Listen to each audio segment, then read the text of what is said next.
Hey, you! Yeah, you! I know what you're looking for in your next read. You want something wild and racy, don't ya? Well, I have the perfect thing for you. Fanny Hill by John Cleland. What's that, you say? You've never heard of it? Sounds boring, you say? Well, shut up! I'm about to tell you all about it. This book was banned for about 200 years, ever since it was published. Why, you ask? Because Fanny is a young girl who falls into prostitution and enjoys it. Unheard of, right? Not so boring now, I bet. Let's begin. So Fanny is a young woman, a teenager, a poor teenager, who is saved from the world of prostitution by a wealthy young man. This guy keeps her as his mistress, but then one day he just disappears.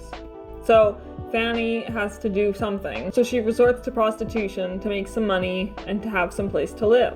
She ends up enjoying prostitution because she just likes having sex. Nothing wrong with that, right? Her story is written as a memoir, and so it's just full of random adventures that she gets into while she's a sex worker. Eventually, near the end of the book, Fanny inherits some money, and she ends up reuniting with that wealthy guy that helped her in the beginning. So they end up getting married, actually. So yay for happy endings. So as I said, this book was banned for 200 years, right as soon as it got published, because I think it was because it was all about sex and people thought it was lewd and crude and it was unheard of for like women to enjoy sex at that time. So it's just kind of like this weird thing this weird relationship that people had with this book.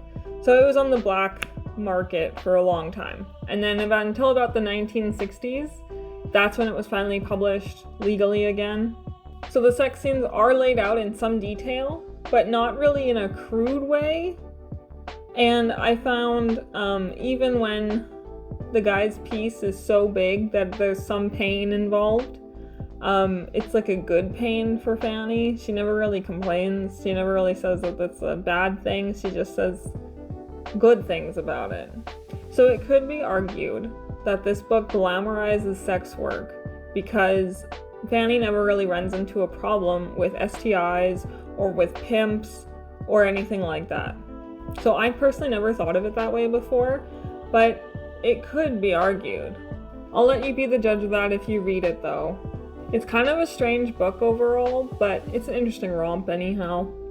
It was written in the 1700s, I think the mid 1700s, so it's one of the oldest English novels that I've ever read. And I think it's one of the oldest English novels, like one of the oldest novels originally written in English that there ever are,